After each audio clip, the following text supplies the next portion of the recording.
Hey guys, what's going on? So today we are going over the unique treasures. I think I'm just going to be doing tank and knight today, and then we'll go over the other classes in future videos. Once again, we have the help of maskofgoblin.com. I was happy to see that they have included unique treasures already, so that's awesome. And what's also cool is on a lot of the heroes, they have the skill 1, 2, and 3, so we can have the skill 3 open so we can better see how the unique treasure affects it. Also, I know Router did a tier list of all of the unique treasures. I did watch that. I don't agree with the list completely, but I won't be ranking them. I'll basically just be saying like how they could be useful or what I think about them personally. So anyway, let's get started. We have Phil up here with his dwarven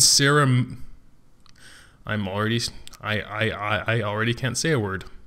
Ceremonial. So we have Phil up here with his dwarven ceremonial hammer. For the duration of the skill, attack speed and crit chance are increased by 250 and def boost is increased by 20%. I think this is an excellent treasure for deal ops, and I would personally be happy to get it.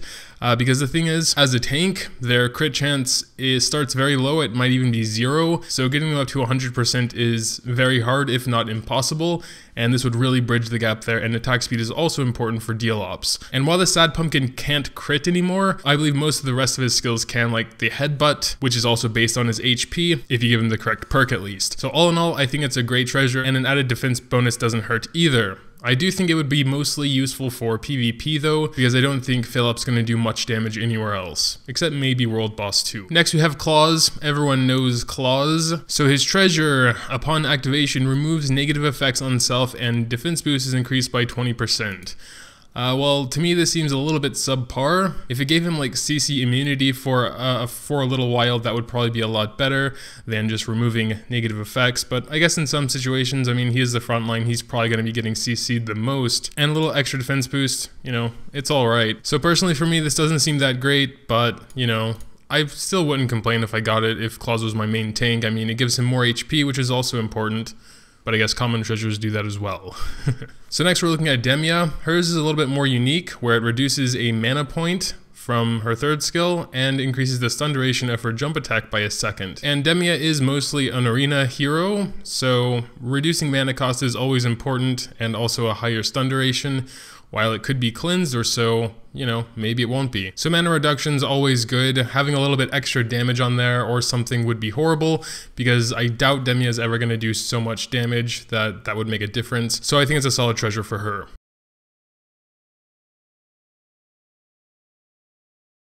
Next we're looking at Jane. Unfortunately there's no skill 3 info here. I'll read the description. For 15 seconds, deals a total of IM damage to all enemies and recovers 100% of damage as own HP. She gains immunity to CC, and marked enemies take increased damage. And her treasure further increases that damage by 20%, and with every damage dealt, target's IM def is reduced by 5% for 5 seconds, which can be stacked up to 10 times. This sounds very, very op. I mean, that's another 50% IM def amp on top of all the amps she already has, and considering it lasts 15 seconds, and it has a cooldown of 12 seconds, that's like a constant extra 50% IM amp. It could also be good in arena as well. I've seen some pretty scary Janes with this skill recovering tons of their HP with this skill, and its damage will be increased, and damage will be increased even further because they're getting this IM def reduction on them. It's a very, very good treasure for Jane. So I'm mostly thinking about World Boss 1 and PvP in this case, but I'm sure it would be good in general. Just all around pretty op. Next we're looking at Mora. Again, there's no skill 3 info, so I'll read it. Deals IM damage to enemies in range and inflict knockdown. For every stacked flame, damage is increased by 2%. So her unique treasure further increases the damage of her third skill, as well as a 25% IM def reduction for 7 seconds. So the 25% IM def reduction isn't that great because her third skill has a 20-second cooldown, so you'd only be getting that benefit for a third of the time, more or less. But I do believe her third skill can be very powerful, so maybe the 20% increase in damage, you know, might make a difference in World Boss 1 or so. Also, just for the record, we are looking at 0-star unique treasures here. They can be tiered up to 5-star. Mora's, for example, just increases the damage, but it doesn't increase the duration or the effect of the IM def reduction.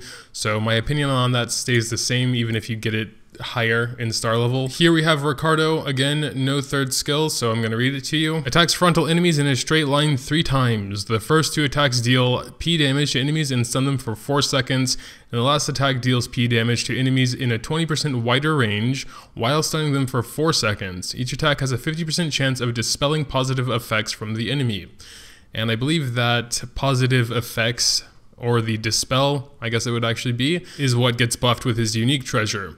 So his unique treasure increases that chance to dispel by 75%, and it also reduces the target's attack speed by 100 for 10 seconds.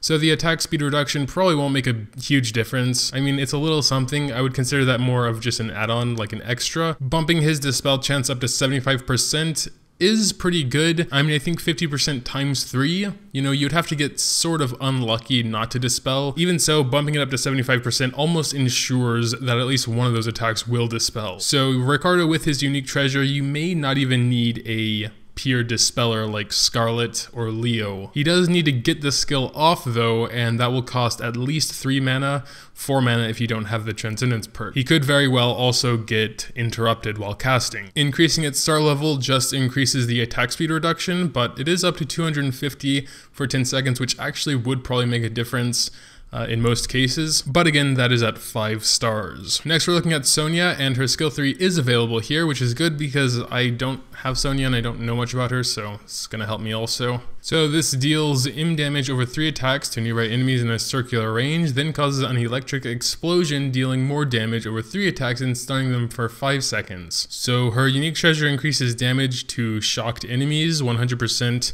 of attack as extra M damage, and the target's defense is reduced by 25% for 5 seconds. I'm not sure if they're required to be shocked for the defense reduction as well as the extra damage, but let's see what it takes to shock an enemy. Well, if I understand that right, you need to first stack electricity 30 times by attacking a target 30 times, and then they'll get shocked for 7 seconds. If they're stunned, the duration of shock will increase by 0.7 seconds. So I don't know if there's some way to keep this shock going constantly. I don't know how quickly you can get 30 stacks of electricity. If it's faster than 7 seconds and it can have a 100% uptime, might also be somewhat useful for arena, but I can't really say for sure. Sonia is definitely one of those heroes I never really looked into. At 0 star, it's only 10% defense reduction for 5 seconds, so might be decent for a DPS Sonia. If anyone's a Sonia expert, make sure to leave your thoughts in the comments down below. I would also like to hear about it. And that's actually it for the tanks. Now we are moving on to warriors, starting with Gao.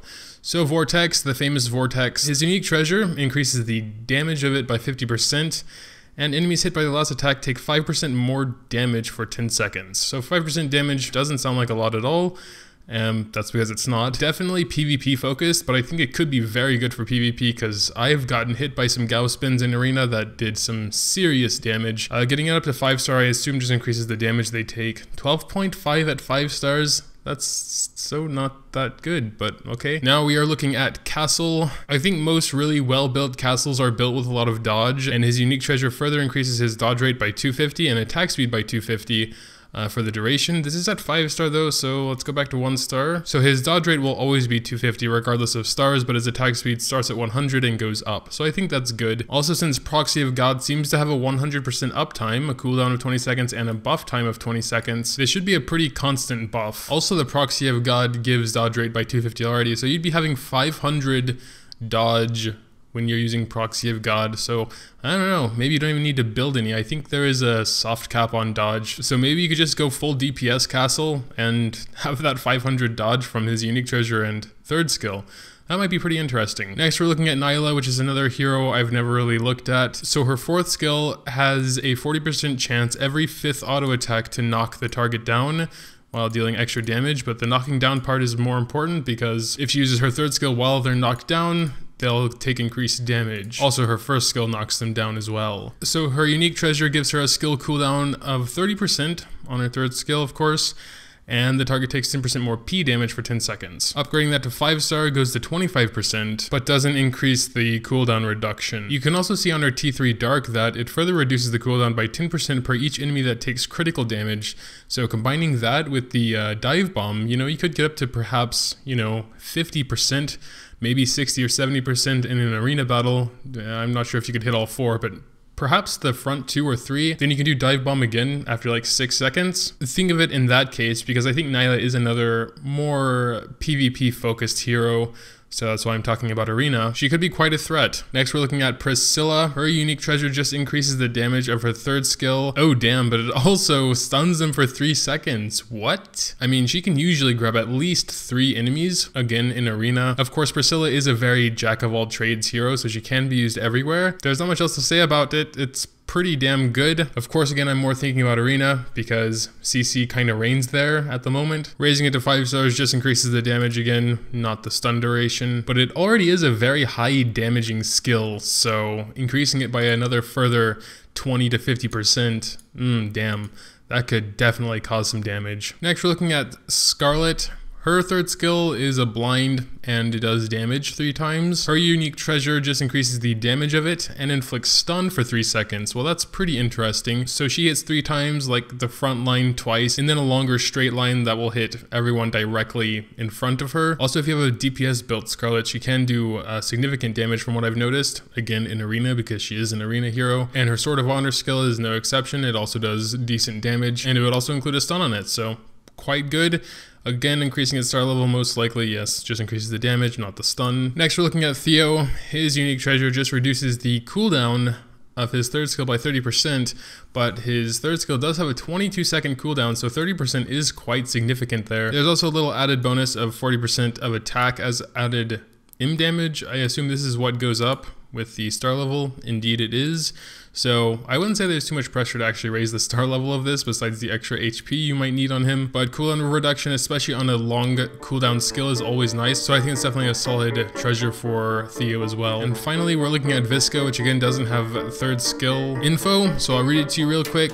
Deals im damage to enemies in a wide surrounding area and inflicts stun for 3 seconds.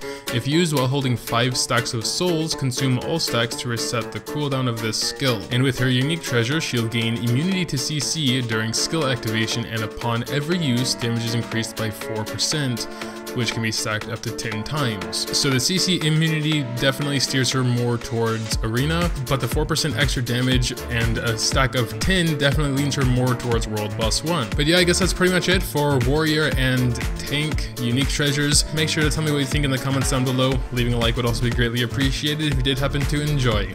Thanks, as always, for watching, and until next time.